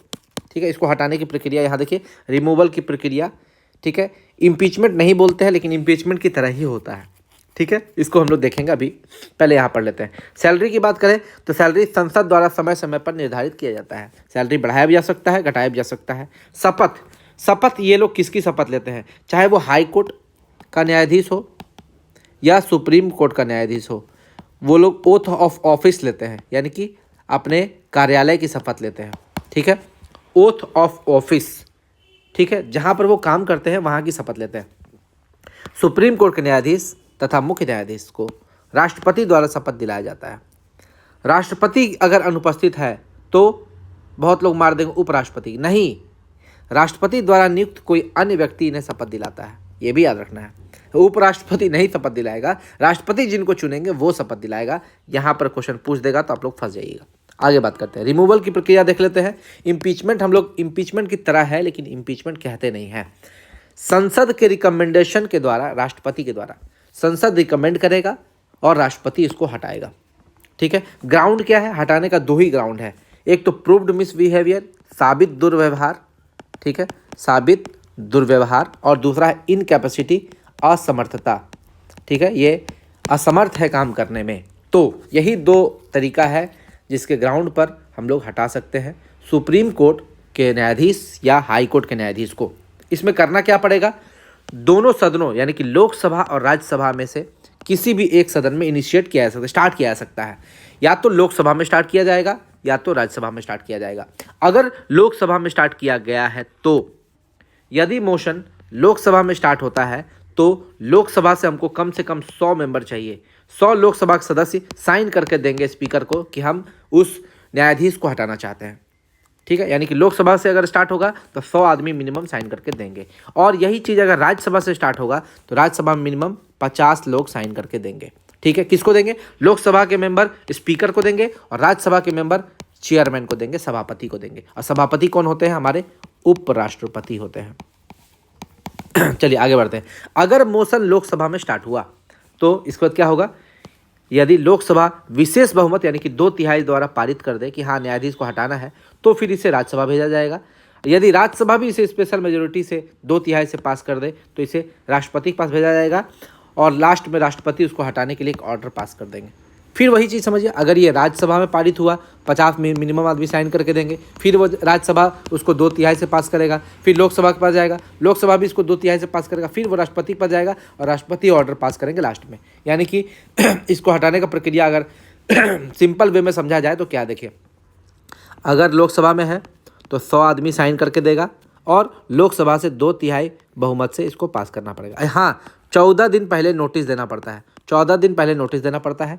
फिर लोकसभा में 2/3 पास हो गया, फिर राज्यसभा से 2/3 मेंबर पास करेंगे, फिर ये जाएगा प्रेसिडेंट के पास और प्रेसिडेंट के पास जाएगा, प्रेसिडेंट साइन करके मोहर लगा देंगे, एक ऑर्डर पास कर देंगे। और अगर ऑर्डर पास कर दिया तो उस न्यायाधीश को हटना पड़ेगा। लेकिन अभी तक सुप्रीम कोर्ट या हाई कोर्ट में किसी भी न्यायाधीश को हटाया नहीं गया है। अब हम लोग देखते हैं power and functions of supreme court. Supreme court की शक्तियाँ देखते हैं, क्षेत्राधिकार देखते हैं। सुप्रीम कोर्ट की शक्तियाँ, ये जो मैंने लिखा है इसको आप लोग याद रख लीजिए, इतना ही चीज़ है। ओरिजिनल ज्यूरिस्डिक्शन यानी कि प्रारंभिक क्षेत्राधिकार, ठीक है, आर्टिकल 131 में इसका जिक्र है। फिर है रिट ज्यूरिस्डिक्शन यानी कि रिट क्षेत्राधिकार, इसका जिक्र है आर्टिकल 32 में। अगर सुप्रीम कोर्ट रिट जारी करता है तो 32 और हाई कोर्ट रिट जारी करता है 226। अपीलेट ज्यूरिस्डिक्शन यानी कि अपीलीय क्षेत्राधिकार, इसका जिक्र है आर्टिकल 132 से 136 तक। एडवाइजरी ज्यूरिस्डिक्शन यानी कि सलाहकारी क्षेत्राधिकार, इसका जिक्र है आर्टिकल 143 में 143। ए कोर्ट ऑफ रिकॉर्ड यानी कि सुप्रीम कोर्ट एक अभिलेख न्यायालय है, यानी कि इसमें जो भी मामले होते हैं और उसकी जो डिसीजन होती है उसको सुरक्षित रखा जाता है, एज ए रिकॉर्ड की तरह सुरक्षित रखा जाता है। बाद में अगर वैसा ही कोई मामला हाई कोर्ट या अधीनस्थ न्यायालय में या सुप्रीम कोर्ट में ही आता है तो उस पुराने न्यायालय में जो दिया हुआ जजमेंट है उसको यूज किया जाएगा as a record. Revisory jurisdiction का मतलब है पुनर्विलोकन की शक्ति। ये है आर्टिकल 137 में कि सुप्रीम कोर्ट अपने ही दिए गए डिसीजन को रिवर्स कर सकता है, चेंज कर सकता है, बदल सकता है, उसको रिव्यू कर सकता है। अदर पावर, कुछ अन्य शक्तियां हैं सुप्रीम कोर्ट की, वो देखेंगे। तो इन सारी शक्तियों को अगर आप देखते हैं तो इसी से सबसे ज़्यादा प्रश्न पूछे जाते हैं। और सुप्रीम कोर्ट का जिक्र किस में है? आर्टिकल 124 में। सबसे पहले सभी आर्टिकल्स को एक एक करके हम लोग देखते हैं, उसके बाद ही हम लोग कुछ देखेंगे। सबसे पहले देखिए आर्टिकल 124 में क्या बोलता है सुप्रीम कोर्ट के बारे में। 124 बोलेगा सुप्रीम कोर्ट के बारे में, 124 सुप्रीम कोर्ट के बारे में बोलता है। 125 के बारे में देखें तो ये सर्वोच्च न्यायालय के न्यायाधीशों का वेतन, पेंशन, भत्ता, इसके बारे में बताएगा। और ये वेतन, पेंशन और भत्ता कौन डिसाइड करेगा? ये संसद डिसाइड करेगा। कहाँ से मिलेगा? संचित निधि से मिलेगा। एक चीज़ समझ लीजिए, यहाँ पर मैं लिख देता हूँ, सुप्रीम कोर्ट का वेतन और पेंशन कहाँ से मिलेगा? केंद्र सरकार से मिलेगा। ठीक है। हाई कोर्ट का वेतन, हाई कोर्ट के जो कर्मी होंगे, न्यायाधीश होंगे, उसका वेतन कौन देगा? राज्य सरकार। राज्य सरकार यानी कि हाई कोर्ट के जो जज होंगे उनका वेतन राज्य सरकार देगा। लेकिन हाई कोर्ट के जज का पेंशन अगर बात करें, पेंशन, तो फिर पेंशन देंगे केंद्र सरकार। तो यहाँ पर आप समझ लीजिएगा, सुप्रीम कोर्ट का वेतन भी और पेंशन दोनों केंद्र सरकार देगा, लेकिन हाई कोर्ट का वेतन तो देगा राज्य सरकार, लेकिन पेंशन देगा केंद्र सरकार। यहाँ पर आप गलती नहीं करना, ये पूछा हुआ क्वेश्चन है, इंटेलिजेंस ब्यूरो में पूछा हुआ क्वेश्चन है, याद रखिएगा। ठीक है, आर्टिकल 126 में क्या बोलता है, ये कार्यवाह मुख्य न्यायाधीश की नियुक्ति, यानी कि अगर मुख्य न्यायाधीश हमारे नहीं है, चीफ जस्टिस ऑफ इंडिया नहीं है, तो राष्ट्रपति जो है वो किसी अन्य वरिष्ठतम न्यायाधीश को एज ए कार्यवाह एक्टिंग चीफ जस्टिस बना सकता है। यह राष्ट्रपति बना सकता है, किसके द्वारा, राष्ट्रपति के द्वारा। लिख देते हैं, राष्ट्रपति के द्वारा। ठीक, आगे बढ़ते हैं। आर्टिकल 127 क्या बोलता है, तदर्थ न्यायाधीश की नियुक्ति। तदर्थ न्यायाधीश की नियुक्ति क्या होता है, ये तदर्थ न्यायाधीश मतलब हो गया एडहॉक जजेस। एडहॉक जजेज होता क्या है, अगर मान लीजिए आपके सुप्रीम कोर्ट में या हाई कोर्ट में कहीं भी अगर जजेज की कमी है, तो ये कुछ जजेज की नियुक्ति कर सकते हैं।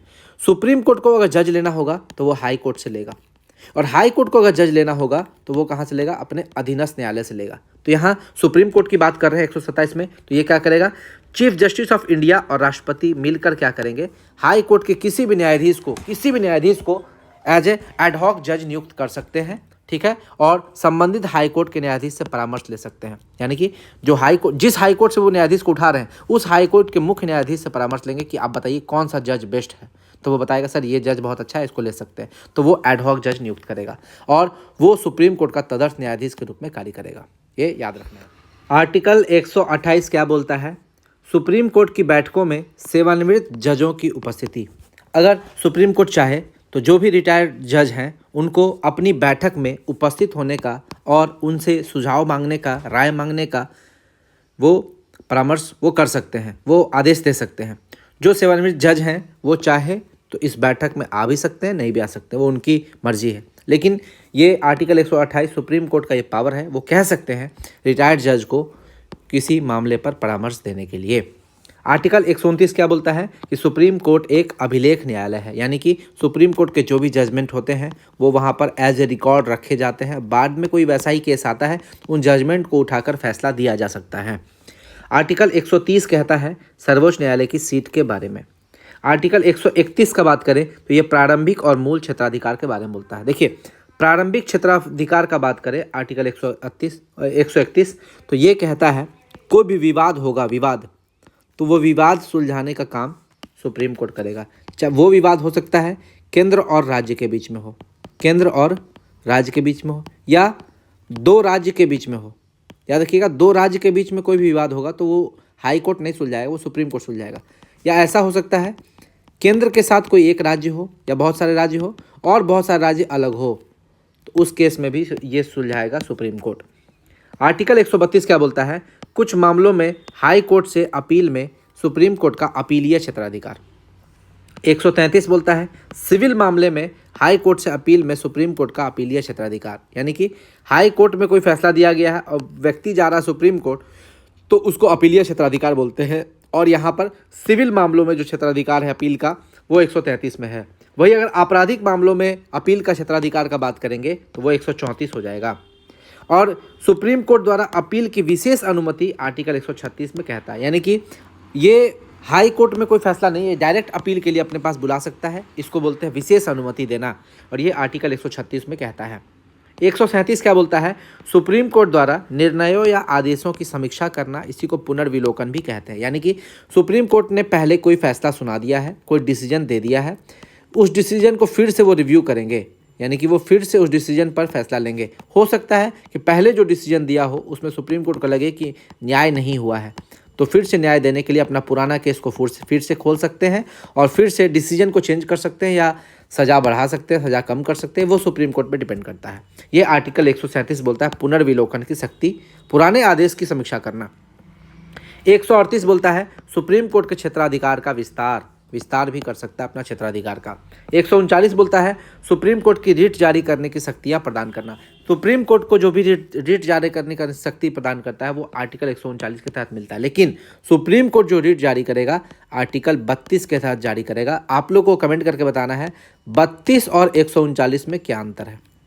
आर्टिकल 32 में सुप्रीम कोर्ट जो रिट जारी करता है और रिट जारी करने की शक्ति प्रदान करता है ये 139। तो 139 कुछ नहीं, सुप्रीम कोर्ट को रिट जारी करने की शक्ति प्रदान करता है, और 32 के तहत रिट जारी करता है सुप्रीम कोर्ट, रिट जारी करता है। दोनों में यही अंतर है। आगे आते हैं 140 सुप्रीम कोर्ट की सहायक शक्तियाँ। 141 सुप्रीम कोर्ट द्वारा घोषित कानून सभी न्यायालयों पर बाध्यकारी होंगे, यानी कि सुप्रीम कोर्ट ने जो भी कानून बनाया है वो सभी न्यायालय उसको बाध्य है मानने के लिए। सब कोर्ट जितने भी उसके नीचे कोर्ट हैं, सुप्रीम कोर्ट के नीचे हाई कोर्ट, हाई कोर्ट के नीचे सबऑर्डिनेट कोर्ट, ये सुप्रीम कोर्ट के द्वारा दिया गया फैसला को मानेंगे।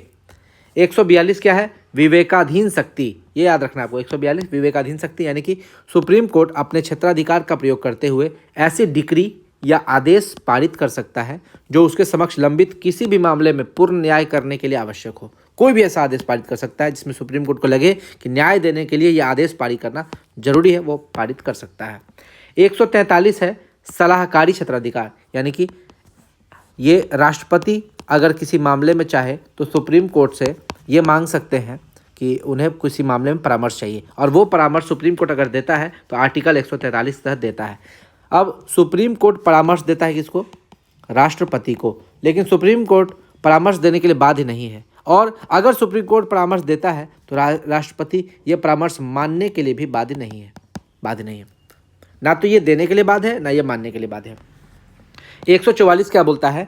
सिविल या न्यायिक प्राधिकारों को सुप्रीम कोर्ट की सहायता के लिए कार्य करना, यानी कि जो भी सिविल और न्यायिक प्राधिकार है वो सुप्रीम कोर्ट की सहायता के लिए कार्य करेगा। जैसे कि हम लोग हैं, हम लोग सुप्रीम कोर्ट की हेल्प करेंगे, या हाई कोर्ट है वो सुप्रीम कोर्ट के मामलों में उनकी हेल्प करेंगे। कोई भी लोक अदालत है वो सुप्रीम कोर्ट के मामलों में उसकी हेल्प करेगा। कोई भी जो न्यायिक प्राधिकार है या सिविल प्राधिकार है वो सुप्रीम कोर्ट की हेल्प करेगा उसके काम करने में, नहीं तो इसे न्यायालय की अवमानना माना जाएगा। आर्टिकल 145 क्या है? न्यायालय के नियम के बारे में बोलता है, और आर्टिकल 146 सुप्रीम कोर्ट के अधिकारी, उसके सेवक और व्यय जो भी खर्च होता है उसके बारे में जो चर्चा है वो आर्टिकल 146 में है। ये आर्टिकल था, एक सरसरी निगाह में हम लोगों ने देख लिया आर्टिकल को। अब हम लोग एक एक करके क्षेत्राधिकार को पढ़ेंगे तो पूरे डिटेल में समझेंगे, ठीक है। क्षेत्राधिकार को हम लोग जो भी क्षेत्राधिकार हम लोगों ने ये 6 पढ़ा है उस सभी क्षेत्राधिकार को एक एक करके अच्छे से पढ़ेंगे। प्रारंभिक क्षेत्राधिकार, रिट क्षेत्राधिकार, अपीलीय क्षेत्राधिकार, सलाहकारी क्षेत्राधिकार, अभिलेख न्यायालय क्या है, पुनर्विलोकन की शक्ति क्या है और अन्य शक्तियाँ क्या है, इनके बारे में डिटेल में पढ़ेंगे। तो चलिए सबसे पहले हम लोग पढ़ते हैं ओरिजिनल ज्यूरिसडिक्शन, यानी कि प्रारंभिक क्षेत्राधिकार, या इसी को मूल क्षेत्राधिकार की बोलते हैं। आर्टिकल 131 ये शक्ति प्रदान करता है। इसके अंतर्गत सर्वोच्च न्यायालय 3 तरह के मामलों की सुनवाई करता है। पहला, भारत सरकार और किसी एक या अधिक राज्यों के बीच अगर विवाद होता है तो उसको सुनेगा। दूसरा, एक ओर केंद्र सरकार हो और दूसरे ओर कोई राज्य या राज्यों के बीच कोई राज्य हो। देखिए, एक तरफ केंद्र है और कोई राज्य है या बहुत सारे राज्य हैं, यानी कि केंद्र और बहुत एक या 2-3 राज्य एक तरफ है, दूसरी तरफ बहुत सारे राज्य हैं, दूसरी तरफ राज्यों का समूह, तो इसकी भी सुनवाई सुप्रीम कोर्ट करेगा। और तीसरा, परस्पर 2 या अधिक राज्यों के बीच विवाद, यानी कि इसमें केंद्र सरकार इन्वॉल्व नहीं है, केवल राज्य इन्वॉल्व है, तो उसको भी सुप्रीम कोर्ट देखेगा। राज्य और राज्य के बीच में अगर कोई विवाद हो तो उसको भी सुप्रीम कोर्ट देखेगा। याद रखिएगा, इस तरह के विवाद को कोई हाई कोर्ट को देखने की शक्ति नहीं है, ये केवल सुप्रीम कोर्ट देखेगा। और लेकिन याद रखिएगा, आर्टिकल 262 क्या बोलता है? अंतर्राज्यीय जल आयोग, ये जल आयोग के बारे में बोलता है, अंतर्राज्यीय जल आयोग। तो जल से संबंधित कोई भी विवाद होगा तो वो प्रारंभिक क्षेत्राधिकार में शामिल नहीं है। जैसे कावेरी जल विवाद, ये ऐसा नहीं है, ये आपका इस प्रारंभिक क्षेत्राधिकार में नहीं आता है, याद रखिएगा। दूसरा है रिट ज्यूरिसडिक्शन, यानी कि रिट क्षेत्राधिकार। आर्टिकल 32 के तहत सुप्रीम कोर्ट, जबकि आर्टिकल 226 के तहत हाई कोर्ट रिट जारी कर सकता है, और ये 5 तरह का रिट जारी करेगा। ये 5 रिट के नाम यहाँ पर दिए गए हैं, ठीक है। और याद रखिएगा, ये रिट सुप्रीम कोर्ट या हाई कोर्ट कब जारी करता है? अगर लगेगा कि भारतीय नागरिकों के मौलिक अधिकारों का उल्लंघन हुआ है, ठीक है, तो एज ए गारंटर और एज ए मौलिक अधिकार का संरक्षक सुप्रीम कोर्ट ये 5 रिट जारी करता है, ठीक है। अगर मौलिक अधिकार का उल्लंघन हुआ तो सुप्रीम कोर्ट आर्टिकल 32 के तहत और हाई कोर्ट आर्टिकल 226 के तहत ये 5 रिट जारी करेगा। पहला हेबियस कॉर्पस यानी कि बंदी प्रत्यक्षीकरण, 24 घंटा के अंदर जो उसको किसी निकटतम मजिस्ट्रेट के पास पेश करने वाला। मैंडेमस परमादेश यानी कि अगर कोई काम नहीं कर रहा है, बताए थे ना मंडे है संडे नहीं है, आप काम कीजिए, कोई काम नहीं कर रहा, अपना काम से दूर भाग रहा है तो उसको इसके लिए ये है। प्रोहिबिशन कि मतलब अपने क्षेत्राधिकार से बाहर जाकर काम करने से रोकता है। क्यू वारंटो अधिकार परीक्षा यानी कि आप किस हद तक इस मतलब आप किस मकसद से इस पोस्ट पर विराजमान है, अगर आप इस पोस्ट पर विराजमान होने के लिए काबिल नहीं है तो आप इस पोस्ट से हट जाइए। क्यू वारंटो आपसे अधिकार परीक्षा है ना, यानी कि आप किस मकसद से इस पोस्ट पर हैं। इसमें कोई भी व्यक्ति बोल सकता है कि सर इसके पास क्वालिफिकेशन नहीं है लेकिन ये इस पोस्ट पर बैठा हुआ है, इसमें ये एबिलिटी नहीं है, तो उसकी जांच होगी, ये अधिकार परीक्षा। और सर्सियोररी यानी कि उत्प्रेषण, सी से सर्सियोररी, सी से होता है कैंसिल करना यानी कि टू रिपील किसी लॉ को, किसी ऑर्डर को ख़त्म करना, ये होता है सर्च। ये 5 प्रकार का रिट जारी करता है, ये हम लोग पहले ही पढ़ चुके हैं, इसको पढ़ने की जरूरत नहीं है। आगे आते हैं अपीलेट जुरिस्डिक्शन यानी कि अपीलीय क्षेत्राधिकार। ये 132, 33, 34, 36 ठीक है, ये सब अपीलीय क्षेत्राधिकार में आता है, 35 भी आता है, तो याद रखिएगा। इसमें कौन कौन है, अगर हम लोग आर्टिकल 132 की बात करें तो संवैधानिक मामलों में 132 के तहत, दीवानी यानी कि सिविल मामले में आर्टिकल 133 के तहत, फौजदारी या आपराधिक मामले में 134 के तहत और विशिष्ट मामलों में 136 के तहत। इस 4 प्रकार का अपील जो है सुप्रीम कोर्ट कर सकता है और वो उच्च न्यायालय का मामला को सुप्रीम कोर्ट अपने पास मंगा सकता है। यानी कि कोई भी मामला जो हाई कोर्ट में पेंडिंग है वो अपील के लिए जाएगा सुप्रीम कोर्ट पर, यानी कि हाई कोर्ट कोई फैसला दे दिया है, वो अपील करना चाहता है आदमी तो सुप्रीम कोर्ट में कर सकता है। यही 4 तरीका है, 32, 33, 34 और 36। आगे आते हैं एडवाइजरी जुरिस्डिक्शन यानी कि सलाहकारी क्षेत्राधिकार। आर्टिकल 143 के तहत राष्ट्रपति सुप्रीम कोर्ट से निम्नलिखित 2 मैटर्स पर सलाह मांग सकते हैं। पहला, सार्वजनिक महत्व के किसी कानून या तथ्य के प्रश्न पर यानी कि on any question of law या फैक्ट ऑफ पब्लिक इंपॉर्टेंस का कोई मामला है तो वहाँ पर सलाह मांग सकते हैं। दूसरा, किसी भी पूर्व संवैधानिक संधि या समझौता इत्यादि से उत्पन्न किसी विवाद पर, पहले कोई संधि या समझौता हुआ है उस पर कोई विवाद हो गया है तो उस पर कोई सलाह वो मांग सकते हैं सुप्रीम कोर्ट से। तो याद रखिएगा, पहला जो ए है, ए में राष्ट्रपति बाध्य नहीं है, राष्ट्रपति ए में जरूरी सुप्रीम कोर्ट बाध्य नहीं है कि ए में वो कोई सलाह दे, लेकिन बी जो है कोई ट्रीटी या एग्रीमेंट या कोवेनेंट है, उस केस में राष्ट्रपति सुप्रीम कोर्ट को सलाह देना पड़ेगा। बी में सुप्रीम कोर्ट बाध्य है सलाह देने के लिए।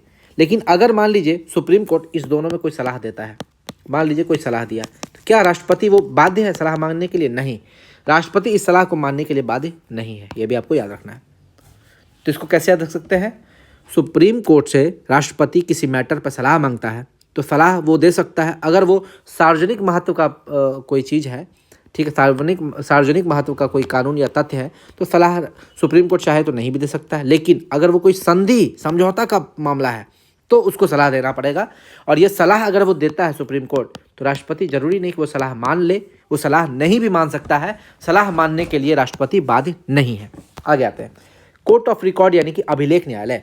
ये आर्टिकल 129 कहता है, ये कहता है कि सर्वोच्च न्यायालय के जितने भी प्रीवियस जजमेंट हैं उसको सुरक्षित करके रखा जाता है, आधिकारिक तौर पर प्रकाशित किया जाता है, मतलब उसको दिखाया जाता है वेबसाइट पे, उन्हें दृष्टांत स्वरूप मानकर उनके आधार पर निर्णय लिए जाते हैं। यानी कि सुप्रीम कोर्ट ने कोई प्रीवियस जजमेंट दिया है, इस जजमेंट को देकर बाद में भी कोई जजमेंट दिया जा सकता है, पुराने वाले जजमेंट को आधार बनाकर दृष्टांत स्वरूप मानकर। यानी कि सर्वोच्च न्यायालय द्वारा दिए गए निर्णय को किसी भी न्यायालय में चुनौती नहीं दी जा सकती, जो वो निर्णय लिया उसको चुनौती नहीं दिया जा सकता है, लेकिन हो सकता है बाद वाला केस में सुप्रीम कोर्ट का कोई जो ऑर्डर है उसको यूज करके न्यायाधीश दिया जा सके।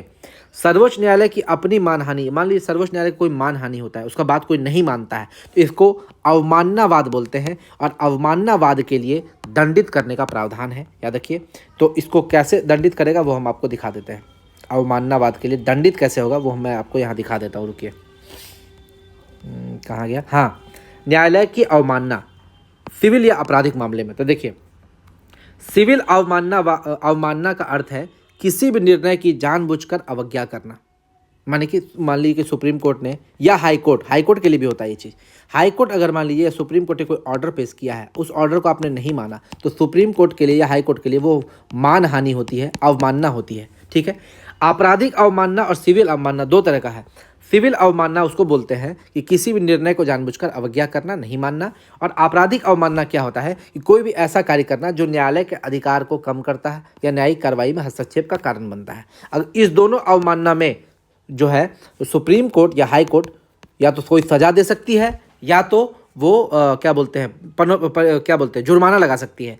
न्यायालय के अवमानना के लिए 6 महीने तक साधारण कारावास हो सकता है या 2,000 रुपये तक जुर्माना से दंडित करने की शक्ति भी दी जाती है। यही रीज़न है इस शक्ति के तहत जो हाई कोर्ट या सुप्रीम कोर्ट के जज हैं ये हमारे सचिव को या एसीएस को बुला लेते हैं या एसपी को या डीएम को कटघरे में खड़ा कर देते हैं और कटघरे में खड़ा करके कहते हैं कि बताइए फलना दरोगा जो है इस साधारण व्यक्ति को क्यों मारा था, एक नॉर्मल इंसान जो रोड पे चल रहा है उसको क्यों मारा। तो एसपी को उसका जवाब देना पड़ता है। या हाई कोर्ट ने कहा कि फलना बात हुई, तो मैंने जब ये ऑर्डर पास किया था इस ऑर्डर का आपने पालन क्यों नहीं किया, तो डीएम के पास उसका कोई जवाब नहीं रहता है। डीएम चुपचाप सुनते रहते हैं। क्यों सुनते रहते हैं? क्योंकि सुप्रीम कोर्ट या हाई कोर्ट के पास वो पावर है कि वो सिविल या आपराधिक मामले में अगर जिससे भी न्यायिक कार्यवाही में हस्तक्षेप हो या न्यायालय की शक्ति या अधिकार कम करने की बात उठे, डीएम ने कुछ ज़्यादा पावर दिखा दिया या एसपी ने कुछ ज़्यादा पावर दिखा दिया तो उनको कटघरे में खड़ा होना पड़ेगा। और ये जो 6 महीने का कारावास है इससे डर लगता है भाई साहब। और ये 2,000 रुपये जुर्माना से डर नहीं लगता, ये कारावास जुर्माना भी आपको समझ लीजिए एक दंड है। जुर्माना भी लग जाता है तो आपके कैरियर में दाग लग गया, आपका प्रमोशन नहीं होगा। ठीक है, ये छोटा मोटा चीज़ है जो डर लगता है लोगों को। एक 2 टर्म है जो आपको समझना पड़ेगा, एक तो न्यायिक सक्रियता और एक जनहित याचिका। जनहित याचिका का प्रश्न बीपीएसएससी यानी कि बिहार दरोगा में पूछा हुआ है। ठीक है, सबसे पहले समझते हैं न्यायिक सक्रियता क्या है। देखिए सबसे पहले समझिएगा, एक तो हम लोग 3 चीज़ पढ़े थे। एक होता है हमारा लेजिस्लेटिव, विधायिका जो कानून बनाता है। दूसरा होता है एग्जीक्यूटिव यानी कि कार्यपालिका जो उस कानून का पालन करता है। और तीसरा होता है जुडिशियरी यानी कि न्यायपालिका।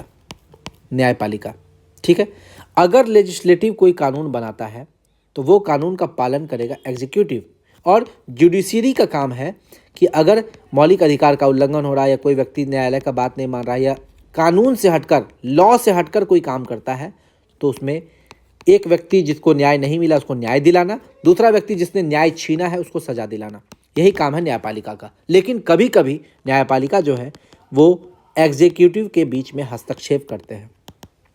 ठीक है, न्यायपालिका का ये पावर है कि वो एग्जीक्यूटिव और लेजिस्लेटिव इस दोनों के पावर के बीच में जाकर कुछ काम करते हैं, तो उसको बोलते हैं न्यायिक सक्रियता, जुडिशियल एक्टिविज्म। यानी कि यह राज्य के कार्यों की जांच करने के लिए अदालतों के अधिकार का उपयोग करने की एक प्रथा है। यानी कि उच्च न्यायपालिका न्यायालय या मान लीजिए सुप्रीम कोर्ट भी है, उसके पास किसी भी विधायी या कार्यकारी या प्रशासनिक कार्रवाई को असंवैधानिक या शून्य मानने की शक्ति है। ठीक है, या ये विधायिका और कार्यपालिका के बीच में जाकर कोई काम कर सकता है। जैसे मान लीजिए दिवाली में पटाखे जलाने पर रोक। दिवाली में देखते हैं सुप्रीम कोर्ट का ऑर्डर आता है या हाई कोर्ट का ऑर्डर आता है कि दिल्ली में इस बार दिवाली में कोई पटाखे नहीं छोड़े जाएंगे। तो क्या होता है, जितने पटाखे की दुकान है उसको बंद किया जाता है, बारूद का कारखाना में रोक लगाया जाता है कि आप बेचेंगे नहीं खुलेआम इसको। तो ये सारा चीज़ जो है वो जुडिशियल एक्टिविज्म के अंतर्गत आता है। अगर आपको मान लीजिए जुआ से या शराब से या किसी चीज़ से कोई परहेज करना हो तो एग्जीक्यूटिव, बिहार में देखिए शराबबंदी है तो ये तो बिहार का कानून है ना। सुप्रीम कोर्ट चाहे तो उसको लगेगा कि हाँ अगला 2 महीना में शराबबंदी करना ज़रूरी है, और क्या बोलते हैं एग्जीक्यूटिव ऐसा कोई कानून पारित नहीं कर रही है, राज्य की विधायिका ऐसी कोई कानून पारित नहीं कर रही है। पंजाब में देखिएगा, पंजाब में शराब को लेकर बहुत ज़्यादा प्रॉब्लम है। लोग नशा का आदि, उड़ता पंजाब मूवी में दिखाया है कि नशा का बहुत शिकार हो जाते हैं। तो सुप्रीम कोर्ट या पंजाब का हाई कोर्ट ये नोटिस जारी कर सकता है कि अगले 1 साल या अगले 6 महीना या अगले 2 साल शराब या कोई भी नशा का सामान पंजाब में बंद रहेगा। तो ये पंजाब की स्थिति सुधारने के लिए जुडिशरी द्वारा लगाया गया कदम है, ना कि एग्जीक्यूटिव या लेजिस्लेटिव के द्वारा। यानी कि विधायिका और कार्यपालिका के अलावा न्यायपालिका ने अगर राज्य की स्थिति सुधारने के लिए कोई काम किया है तो उसे बोलेंगे जुडिशियल एक्टिविज्म। आगे आते हैं PIL यानी कि पब्लिक इंटरेस्ट लिटिगेशन यानी कि जनहित याचिका। पीआईएल की अवधारणा की शुरुआत 1960 के दशक में यूएसए में हुई थी। तो आपसे ये प्रश्न पूछा था कि पीआईएल भारत में कौन लाया, तो वो भी आगे पढ़ेंगे। 1960 में सबसे पहले यूएसए में आया। पीआईएल की जननी बोलते हैं कपिला हिंगोरानी। कपिला हिंगोरानी को पीआईएल की जननी बोलते हैं और इसे भारत में न्यायमूर्ति पीएन भगवती द्वारा लाया गया। तो भारत में किसने लाया? न्यायमूर्ति पीएन भगवती। तो ये तीनों नाम आपको याद रखना है। एक तो इसका शुरुआत यूएसए में हुआ है 1960 में, उसके बाद पीआईएल की जननी कौन है? कपिला हिंगोरानी, और इसे भारत में लाने वाले थे न्यायमूर्ति पीएन भगवती। आगे बात करते हैं इसका अर्थ क्या है। पीआईएल का अर्थ क्या है? सार्वजनिक हित की सुरक्षा के लिए अदालत में दायर मुकदमा। अगर किसी चीज़ से सार्वजनिक हित अगर वो प्रभावित होता है, जनता, पूरे जनता का हित, एक साथ पूरे गांव का हित, समाज का हित, कोई भी मामला जहां व्यापक रूप से जनता का हित प्रभावित होता है, उसका निवारण जनहित याचिका दायर करके किया जा सकता है। इसी को बोलते हैं public interest litigation, PIL. PIL का शुरुआत यूएसए में 1960 में हुआ था। ठीक है, अब हम लोग आगे आते हैं। अब हम लोग कहाँ पर पढ़ रहे थे? सुप्रीम कोर्ट का क्षेत्राधिकार पढ़ रहे थे। ठीक है, हाँ, रिवाइजरी पढ़ लिए थे हम लोग। कहाँ पर? हाँ, अवमाननावाद पढ़ रहे थे। उसके बाद हाँ, रिवाइजरी ज्यूरिसडिक्शन यानी कि पुनर्विलोकन का अधिकार, आर्टिकल 137 में इसका जिक्र है। ये क्या होता है? ये शक्ति क्या है? आर्टिकल 137 के तहत सुप्रीम कोर्ट को अपने निर्णयों का पुनर्विलोकन करने का अधिकार प्राप्त है। यानी कि सुप्रीम कोर्ट ने जो निर्णय लिया है उसी निर्णय को बाद में सुप्रीम कोर्ट खुद से देख सकता है और पुनः से अपना दूसरा डिसीजन दे सकता है। ठीक है, यदि सुप्रीम कोर्ट को यह प्रतीत होता है कि उसके द्वारा दिए गए निर्णय में किसी पक्ष के प्रति न्याय नहीं हुआ है, तो वह अपने निर्णय पर पुनर्विचार कर सकता है तथा उसमें आवश्यक परिवर्तन कर सकता है। ठीक है, संसद या राज्य विधानमंडल द्वारा पारित कानून को संविधान के प्रावधानों के अनुरूप होना चाहिए, उस पर अंकुश लगाने हेतु सर्वोच्च न्यायालय को अधिकार प्राप्त है। याद रखिएगा, पुनर्विलोकन अलग है, रिव्यू बोलते हैं इसको, और जुडिशियल रिव्यू अलग है। भारतीय संविधान में कहीं भी जुडिशियल रिव्यू शब्द का प्रयोग नहीं हुआ है। ठीक है, जुडिशियल रिव्यू शब्द जो है आर्टिकल 13 का 1 और 13 का 2 से डिराइव हुआ है। ठीक है, याद रखिएगा, संविधान में ना तो जुडिशियल रिव्यू शब्द का उल्लेख है, ना ही फेडरल शब्द का उल्लेख भी नहीं है, और बजट शब्द का उल्लेख भी संविधान में नहीं है। पूछता है क्वेश्चन एग्जाम में, ये तीनों शब्द का उल्लेख नहीं है, ये आपको पूछता है क्वेश्चन। ठीक है, क्या कहीं जुडिशियल रिव्यू का शब्द का जिक्र है? तो आपको मारना नहीं है। क्या कहीं फेडरल शब्द का जिक्र है? आपको मारना आंसर नहीं है। क्या कहीं बजट शब्द का जिक्र है? तो बजट शब्द का जिक्र भी संविधान में नहीं है। आगे बढ़ते हैं। तो ये जुडिशियल रिव्यू होता क्या है? कोई भी कानून जो एग्जीक्यूटिव लेकर आता है और या लेजिस्लेटिव कोई कानून बनाता है, तो उस कानून को जो हमारा संविधान है, संविधान को अगर वो संविधान के अनुरूप नहीं है, दिए गए मूल ढांचे को वो प्रभावित कर रहा है, तो इसको हम लोग सुप्रीम कोर्ट या हाई कोर्ट असंवैधानिक घोषित कर सकता है। ठीक है, यदि कोई कानून संवैधानिक है या असंवैधानिक है, यह सुप्रीम कोर्ट तय करता है। Judicial review is the power of supreme court to examine the constitutionality यानी कि संवैधानिकता की जांच करता है of legislative enactment and executive orders. यानी कि कोई भी विधायिका कोई कार्य करती है या एग्जीक्यूटिव कोई ऑर्डर पास करती है, उस ऑर्डर को, बहुत सेंटर और स्टेट दोनों के ऑर्डर को, ये संवैधानिकता तय करने वाला कौन है? सुप्रीम कोर्ट है। अब जैसे एग्जाम्पल बताते हैं, जो पहले जज की नियुक्ति होती थी कॉलेजियम प्रणाली द्वारा। ठीक है, इस प्रणाली को हटाकर 2014 में एक प्रणाली लाया गया, NJAC, 99वां संविधान 99th कॉन्स्टिट्यूशनल अमेंडमेंट के द्वारा। ठीक है, लेकिन सुप्रीम कोर्ट ने क्या कहा? ये जो है असंवैधानिक है। क्यों? क्योंकि ये संविधान का उल्लंघन करती है, संविधान का पालन नहीं करती है, असंवैधानिक, और इसे अमान्य, अवैध, शून्य घोषित कर दिया। कब? 2015 में। किस मामला में? चतुर्थ न्यायालय मामला में इसे असंवैधानिक घोषित कर दिया। कहा कि जो न्यायाधीशों की नियुक्ति होगी वो NJAC से नहीं होगी, बल्कि कॉलेजियम प्रणाली जो पहले से चली आ रही है उसी के द्वारा होगी नियुक्ति। तो ये इस पावर को क्या कहते हैं? ये NJAC को असंवैधानिक क्यों कहा? क्योंकि ये पावर है जुडिशियल रिव्यू का। यही जुडिशियल रिव्यू है सुप्रीम कोर्ट का पावर, जो संवैधानिकता या असंवैधानिकता में फ़र्क तय करता है। यही सुप्रीम कोर्ट का पावर है कि वो किसी भी लॉ को संवैधानिक और असंवैधानिक बता सकता है। ठीक है, तो NJAC को असंवैधानिक बताने का जो पावर था उसी को जुडिशियल रिव्यू बोलते हैं। कुछ अदर पावर्स भी देख लेते हैं सुप्रीम कोर्ट के, जैसे सर्वोच्च न्यायालय को संविधान की व्याख्या का अंतिम तथा पूर्ण अधिकार प्राप्त है। अगर हाई कोर्ट ने संविधान की व्याख्या की है तो फाइनली सुप्रीम कोर्ट ही संविधान की व्याख्या करेगा, और सुप्रीम कोर्ट जो संविधान की व्याख्या करेगा वो समय समय पर चेंज भी हो सकता है कि किसी मामले में सुप्रीम कोर्ट कुछ फैसला सुनाया, किसी दूसरे मामले में सुप्रीम कोर्ट फैसला चेंज भी कर सकता है। ये सुप्रीम कोर्ट पर डिपेंड करता है, वो अपने तरीका से संविधान की व्याख्या कर सकता है, और जो संविधान की व्याख्या सुप्रीम कोर्ट करेगा उसे कोई चेंज नहीं कर सकता है, क्योंकि सुप्रीम कोर्ट को संविधान की व्याख्या करने का अधिकार प्राप्त है आर्टिकल 131, 132 और 133 से। 3 आर्टिकल से उसको संविधान की व्याख्या करने का अधिकार प्राप्त है। आगे बात करें, राष्ट्रपति और उपराष्ट्रपति के चुनावी डिस्प्यूट, अगर चुनाव में कोई विवाद होता है तो उसको कौन सुलझाएगा? Supreme court सुलझाएगा। किस आर्टिकल के तहत? आर्टिकल 71 या 72, कमेंट करके बताइएगा। ठीक है, 71 है कि 72 है? और राष्ट्रपति के क्षमादान की शक्ति 71 है कि 72 है? इसी दोनों में से कोई एक है, कमेंट करके बताइएगा। यूपीएससी के अध्यक्ष और अन्य सदस्यों को मिसबिहेवियर इत्यादि के बेसिस पर रिमूवल करने की सुप्रीम कोर्ट के लिए सुप्रीम कोर्ट ही राष्ट्रपति को रिकमेंड करते हैं। यानी कि अगर यूपीएससी का अध्यक्ष है या यूपीएससी का कोई सदस्य है, उसमें मिसबिहेवियर के आधार पर अगर उसको हटाना है, रिमूव करना है, तो वो सुप्रीम कोर्ट रिकमेंड करेंगे राष्ट्रपति को। और ये जो सुप्रीम कोर्ट रिकमेंड करते हैं राष्ट्रपति को, वो बाध्यकारी होता है, राष्ट्रपति को मानना ही पड़ता है। यानी कि अगर सुप्रीम कोर्ट बोल दिया कि इसको हटाना है तो राष्ट्रपति हटाना ही पड़ेगा। आगे बात करते हैं, ये पावर है सुप्रीम कोर्ट का।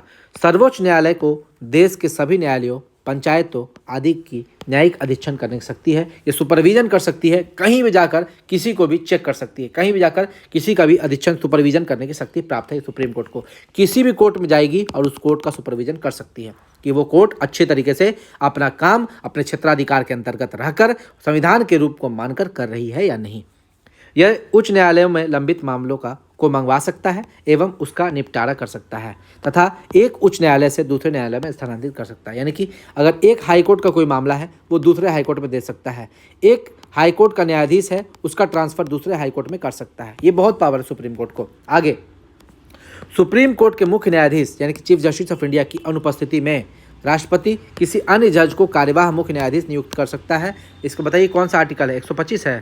ठीक है, 125 नहीं, 126 है, कार्यवाह मुख्य न्यायाधीश। देखिए ये आर्टिकल 126 कहता है, यहाँ हम लिख ही देते हैं तो आपके लिए आसान रहेगा। कौन आर्टिकल हो जाएगा? आर्टिकल 126। आर्टिकल 126। आगे बात करते हैं, सुप्रीम कोर्ट के मुख्य न्यायाधीश यानी कि chief justice of India high court के किसी जज को सुप्रीम कोर्ट में एडहॉक यानी कि तदर्थ टेम्पोररी जज के रूप में नियुक्त कर सकते हैं। ये कौन सा है आर्टिकल बताइए? तदर्थ न्यायाधीश 127, आर्टिकल 127 यहाँ लिख देते हैं। कौन सा आर्टिकल होगा? 127। आर्टिकल 127 ये आपसे एग्जाम में पूछता है क्वेश्चन। 126 क्या है, 127 क्या है, आपको याद रखना पड़ेगा। और याद रखिएगा, this can be done only by CJI यानी कि चीफ जस्टिस ऑफ इंडिया के द्वारा किया जा सकता है with prior permission of president, राष्ट्रपति के पूर्व अनुमति से। यानी कि सीजेआई और राष्ट्रपति मिलकर, देखिए हम यहाँ बताए हैं, CJI chief justice of India और राष्ट्रपति मिलकर क्या करेंगे? हाई कोर्ट के किसी भी न्यायाधीश को सुप्रीम कोर्ट का तदर्थ न्यायाधीश नियुक्त कर सकते हैं। लेकिन वो कौन सा न्यायाधीश होगा उसके लिए परामर्श मांगेंगे। जिस हाई कोर्ट से है उस हाई कोर्ट के मुख्य न्यायाधीश से परामर्श मांगेंगे, पूछेंगे कि आपके न्यायालय में सबसे बेस्ट न्यायाधीश कौन है जिसको हम एडहॉक जज नियुक्त कर सकते हैं। तो हाई कोर्ट के जो मुख्य न्यायाधीश वो बताएंगे सर ये जज बहुत अच्छा है, इनको ले लीजिए। उस न्यायाधीश को एज ए एडहॉक न्यायाधीश नियुक्त किया जा सकता है, आर्टिकल 127। तो ये था हमारा सुप्रीम कोर्ट। सुप्रीम कोर्ट से संबंधित सारा चीज़ हम लोग पढ़ चुके हैं। अगला वीडियो में हम लोग हाई कोर्ट पढ़ेंगे, हाई कोर्ट के बारे में पूरी डिटेल में अच्छे से पढ़ेंगे। तो कैसा लगा आपको मेरा वीडियो? यदि आपको मेरा वीडियो अच्छा लगा हो तो मेरे चैनल को लाइक शेयर सब्सक्राइब कीजिएगा, ज़्यादा से ज़्यादा लोगों को ये वीडियो फैलाइएगा। धन्यवाद।